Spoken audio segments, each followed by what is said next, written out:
வணக்கம் நண்பா. நம்மள நிறைய பேர் நம்ம வீட்ல சோலார் பேனல் இன்ஸ்டால் பண்ணலாம் அப்படின்னு சொல்லிட்டு நினைச்சிருந்திருப்பீங்க. அவங்க எல்லாருக்குமே இந்த சோலார் பேனல் எப்படி ஒர்க் ஆகுது, அதை நம்ம வீட்ல இன்ஸ்டால் பண்ணலாமா வேண்டாமா அப்படிங்கிற மாதிரி சில இன்ஃபர்மேஷன் வந்து கொடுக்க போறேன். கண்டிப்பா உங்களுக்கு யூஸ்ஃபுல்லா இருக்கும். ஸ்கிப் பண்ணாம பாருங்க. வீடியோக்குள்ள போலாம்.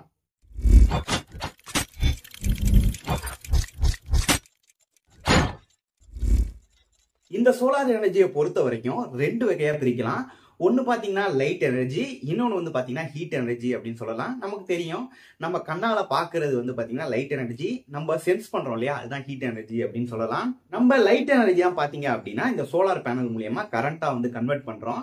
இந்த ஹீட் எனர்ஜியை பத்தி உங்களுக்கு தெரிஞ்சிருக்கும். சில பேர் பாத்தீங்க அப்படின்னா இந்த சோலார் குக்கர், அடுத்து இந்த சோலார் வாட்டர் ஹீட்டர், இதெல்லாம் தான் சூரியன் கிட்ட இருந்து வர ஹீட் எனர்ஜியை வந்து கன்வெர்ட் பண்ணி மாத்திக்கிறாங்க. இந்த சோலார் செல் வந்து எப்படி பவர் வந்து கன்வெர்ட் பண்ணுது அப்படின்னு கேட்டீங்கன்னா பாத்துருப்பீங்க. இதுதான் பாத்தீங்க அப்படின்னா இந்த சோலார் பேனல் அப்படின்னு சொல்லுவாங்க. கட்டமா இருக்கு இல்லையா, அதுதான் வந்து பாத்தீங்க அப்படின்னா சோலார் செல் அப்படின்னு சொல்லலாம். இந்த சோலார் செல் வந்து எப்படி பவரா கன்வெர்ட் பண்ணுது அப்படின்னு பார்க்கும்போது அதுக்கு நம்ம சோலார் செல் வந்து எதால உருவாயிருக்கு அப்படின்னு சொல்லிட்டு பார்க்கணும். சோலார் செல் பாத்தீங்க அப்படின்னா சாண்ட் பிளஸ் கார்பன் இது ரெண்டுத்தையும் சேர்த்தா தான் சிலிக்கான். அந்த சிலிக்கானால தான் பாத்தீங்க அப்படின்னா அந்த சோலார் செல் வந்து செஞ்சிருக்காங்க. இப்படி கிடைக்கிறது வந்து பாத்தீங்கன்னா ரா சிலிக்கானா கிடைக்கும். இதை டைரக்டா நம்ம யூஸ் பண்ண முடியாது. அதனால என்ன பண்ணுவாங்க அப்படின்னு கேட்டீங்கன்னா இதை நல்ல ஒரு கேசியஸ் ஸ்டேஜுக்கா மாத்தி அடுத்தது ஹைட்ரஜன் கூட கலவை பண்ணுவாங்க. அப்படி பண்ணும்போது பாலி கிறிஸ்டலைன் சிலிக்கான் பாரா வந்து மாறும். அது பெரிய பெரிய பாரா இருக்கும். அதை கட் பண்ணி நமக்கு தேவையான சைஸுக்கு வந்து மாத்துவாங்க. அவ்வளவுதான், இதோட வேலை முடிஞ்சிச்சா அப்படின்னு கேட்டீங்கன்னா கிடையவே கிடையாது. இன்னும் நிறைய ப்ராசஸ் இருக்கு. இப்படி மாத்துறதுல ஃப்ரீ எலக்ட்ரான்ஸ் வந்து நிறைய இருக்காது. நிறைய ஃப்ரீ எலக்ட்ரான்ஸ் இருந்தாதான் வந்து பாத்தீங்கன்னா நமக்கு கரண்ட் ஃப்ளோ வந்து உருவாகும். இது எல்லாருக்குமே தெரிஞ்சிருக்கும். இதனால என்ன பண்ணுவாங்க அப்படின்னு கேட்டீங்கன்னா ரெண்டு டைப்பா பிரிப்பாங்க. Positive side and negative side அப்படின்னு சொல்லிட்டு ரெண்டு வேணும். இதுதான் பாத்தீங்க அப்படின்னா பிஎன் ஜங்ஷன் பேனல் அப்படின்னு சொல்லிட்டு சொல்லுவாங்க. இதுக்காக என்ன பண்ணுவாங்க அப்படின்னு கேட்டீங்கன்னா பி டைப் இருக்கு இல்லையா, இதுல வந்து போரானை வந்து ஆட் பண்ணுவாங்க.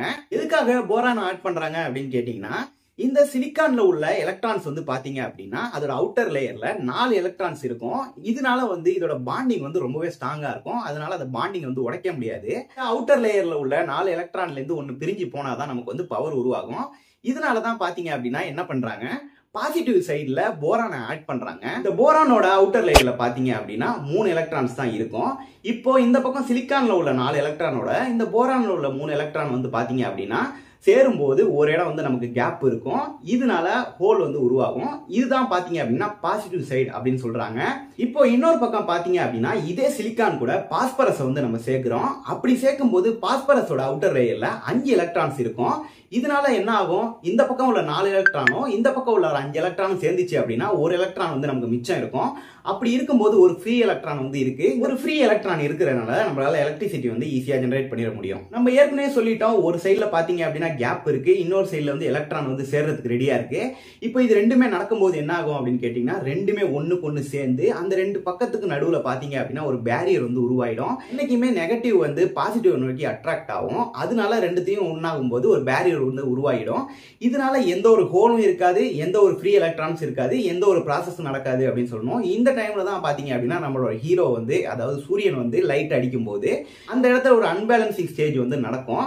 அதனால என்ன ஆகும் அப்படின்னு கேட்டீங்கன்னா அந்த பாஸ்பரஸ்ல உள்ள மிச்சம் உள்ள ஃப்ரீ எலக்ட்ரான்ஸ் எல்லாமே ரிலீஸ் ஆக ஆரம்பிக்கும். அப்பதான் நம்ம ஒரு பவர் அவுட்புட் கொடுக்கும்போது நம்ம தேவையான லோடு வந்து எடுத்துக்கலாம். உங்க எல்லாருக்குமே தெரிஞ்சிருக்கும் கரண்ட் அப்படின்னா என்ன அப்படின்னா ஃப்ளோ ஆஃப் எலக்ட்ரான்ஸ் அப்படின்னு சொல்லணும் இல்லையா, அதுதான் பாத்தீங்க அப்படின்னா நடக்குது. சிம்பிளா சொல்லணும்னா இவ்வளவுதான் இந்த சோலார் செல்லுக்குள்ள நடக்குது அப்படின்னு சொல்லலாம். இது ஒரு சைக்கிளிக் ப்ராசஸா நடக்கும். இந்த சோலார் பேனலை பொறுத்த வரைக்கும் நமக்கு ஒரு 15 வருஷத்துல இருந்து 20 வருஷம் வரைக்கும் லைஃப் கிடைக்கும். ஆனா நீங்க ஒரு நார்மல் யூசேஜுக்கு ஒரு வீட்டுக்கு வாங்குறீங்க அப்படின்னா 1 லட்சத்துல இருந்து 1.5 லட்சம் ரூபாய் வரைக்கும் வரும்.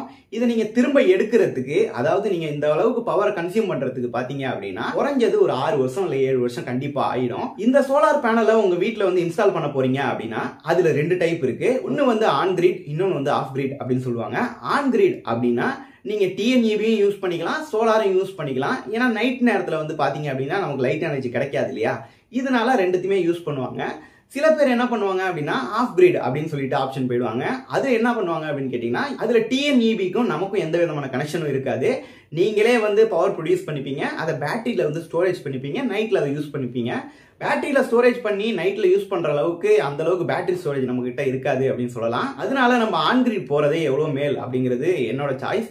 ஒருவேளை உங்களுக்கு ஒரு நாளையில நீங்க கன்சியூம் பண்றதோட அதிகமான பவர் ஜெனரேட் ஆயிடுச்சு அப்படின்னா அது நீங்க டிஎன்இபிக்கு கொடுத்துட்டு நீங்க திரும்பவும் கூட அதை வாங்கிக்கலாம், இல்ல பணமா கூட வாங்கிக்கலாம். அப்படிங்கிற மாதிரி நிறைய ஆப்ஷன்ஸ் வந்து கொடுத்துருக்காங்க இந்த சோலார் பேனலை பொறுத்த வரைக்கும். இவ்வளோதான் நான் சொல்லணும்னு நினச்சேன். நான் சொல்ல வேண்டியது எல்லாத்தையும் சொல்லிட்டேன் அப்படின்னு நினைக்கிறேன். இந்த வீடியோ பிடிச்சி நான் மறக்காமல் லைக் பண்ணுங்கள். இது மாதிரி அடுத்த வீடியோவில் பார்க்கலாம். See you later.